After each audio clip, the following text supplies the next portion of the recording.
the designer team, the entire designer team of our game Mindbug. This includes Christian Kudal. Hi, Christian. Hey. This includes Richard Garfield. Hi, Richard. Hi. This also includes Skaff Elias. Hi, Skaff. Hello. And myself, Marvin Hagen. The new evolution of card games, Mindbug. So I wanted some kind of system where you can come up with all the cool, crazy cards you want, and you can just shuffle them all up and deal some to each player, and you will have a fun and fair game. Which sounds pretty hard to do, actually, now that I'm saying it out loud. So the system, the system was the idea was okay. So kind of like drafting. If your opponent gets all the good cards, you want to be able to get some of them somehow. So the idea was when your opponent plays a card, sometimes you're able to steal that card and it will work for you instead. In the beginning, we used diamonds for it. So it said each player has 2 diamonds, and when the opponent plays a card, you can spend a diamond to take that card. And by some luck or happenstance, it turned out to work pretty well. So it gives a good balance, and I think you can just think of that game. Think of giving each player a hand of numbered cards, and you're trying to get to 20 first or get the highest total or something like this. Already playing this game with this diamond system it's a little bit interesting.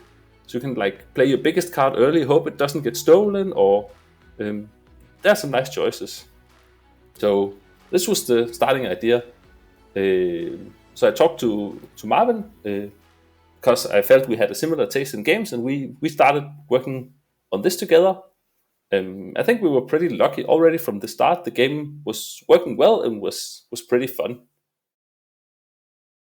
My goal was to really bring some kind of the simplicity of these, let's call them standard card games,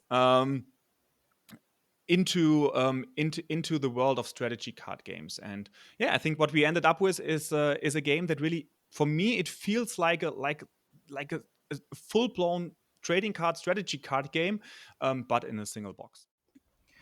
Well, I was heavily influenced by the fact that Richard already told me it was a good game, so I didn't have a choice as to what I was going to feel the first time I played it.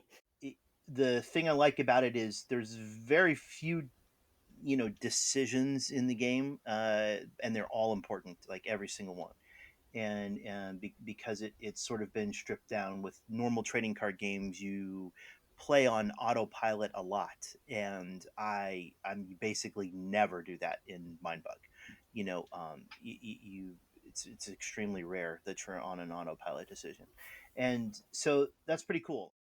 I playtest the game with players that are familiar with games like Magic or other cards of that genre, and they pick a card and see it and say, "Oh my god, that effect is super crazy! That gives me a card advantage of, I don't know, 2 or 3. That's super crazy."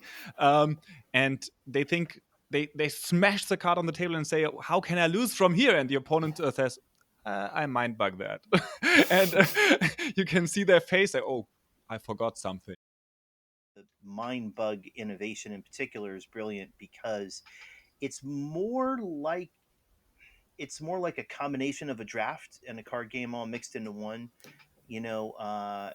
but still playing very quickly is, I guess, the closest, that it would be for someone that's played normal TCGs. Yeah, it's kind of like you're drafting a bit while you're playing. Right. And bluffing people. There's a lot of bluffing in the game, which is, again, I think unusual for trading card games. A lot of times people think they're bluffing, but since the proper play, 90% of the time in Magic is just called bluff. While there is bluffing in Magic, there's less than it seems. And here it is quite a bit different.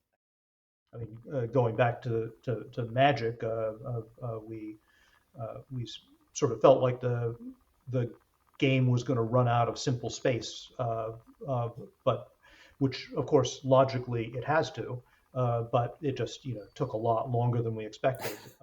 Yeah, so my first impression was great, and I also love the simplicity. I certainly would never worry about running out of space creating cards. I never believed that that would happen with pretty much any TCG I've ever worked on.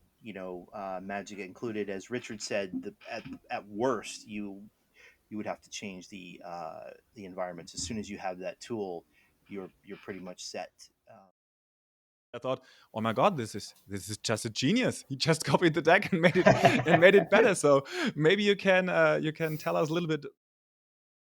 Oftentimes, when you have duplicated cards, they become more interesting.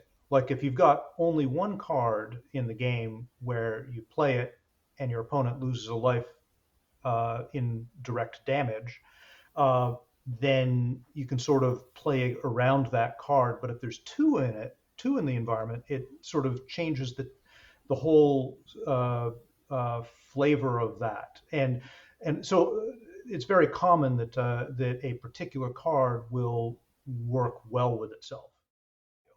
So finding what you can duplicate, how much you can duplicate, is an interesting question because every duplication potentially brings this extra value, and it also brings simplicity, which is a good thing for everybody. And also, I mean, I should let everyone know that this is a standard Garfield trick that's gone back over, at least 30 years since I've known him, and probably 20 more before that. And it does even all of the things it does directly. He mentioned, but it does a couple more things. And I also remember Marvin, as the publisher, had like dollar signs in his eyes, and he was like, "We're gonna publish the Garfield mode where you have to buy the game 16 times." Yeah, so if you look this video during the Kickstarter time, please buy 16 copies to play the Garfield mode. Yeah, just kidding. We ended up with the distribution of 16 cards that are in the base set as duplicates, and 16 cards that are still unique. And yeah, through playtesting, we found that this was the best the best combination of, let's say, both worlds. Yeah, we think we found the sweet spots there. But I also still afterwards I played also games where I put 2 or 3 different sets or base sets together, and the game always were really funny. And Richard, with Magic, it took a lot of. I'll be a little bit negative about what he did. It took a lot of cleaning up his mess.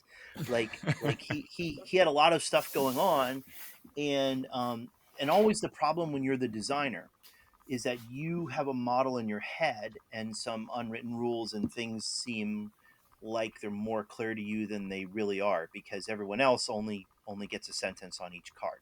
They don't have your internal model. So from Marvin and me, I think Marvin is like the guy who wants to try all sorts of crazy stuff and come up with cards.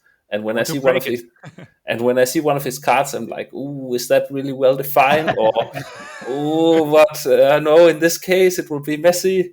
So I'm like holding back and being the police chief. And when we started working with you, Richard and Skaff, it seems you had a similar dynamic, but probably Richard is even crazier, and Skaff is a lot stricter than I am. So for me, seeing someone who shares this vision of like being strict, and it's important that the players don't have to look stuff up while they play, it was an inspiration. But you said at some point in time, you said, why should only we have the fun as the game designers playing with these crazy card effects? That yeah, somehow they might break things, but it's actually quite fun doing it. I really that quote from you, that why should only we as designers have fun breaking the rules? It really sticked with me, and I might refer to that in later discussions with you, Christian, or you, Skaff. I remember the situation. It was an endless combination. Yeah, It was an endless combination. Endless combinations are the intersection between resolvability and fun. So yeah. I mean, Richard, you have been a guest on the Nerdlab podcast, and I think after the show, I think one of your advice to new designers was to play a lot of games, just to learn from playing other games. So I asked you, hey Richard, don't you want to just play test or play our game? I didn't expect that you would learn something from it, but I was keen on getting your feedback.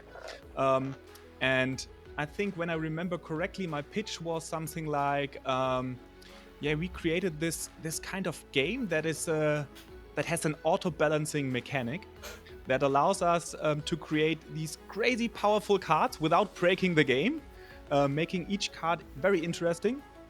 And we can do that even without some kind of resource system.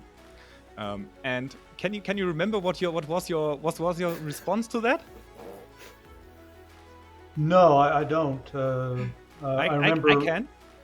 Oh yeah, okay. Your response was, that must be an overstatement. And okay. but I think I at least got your interest in it. So you it probably is an overstatement. Yeah, it probably was an overstatement. Okay, I confess it probably was an overstatement. But at least I got your interest to play around with me. And so we found ourselves in Tabletop Simulator playing around of the game. So maybe you can tell us a little bit about how that first game really felt for you, and what you liked about the game that made you join the team.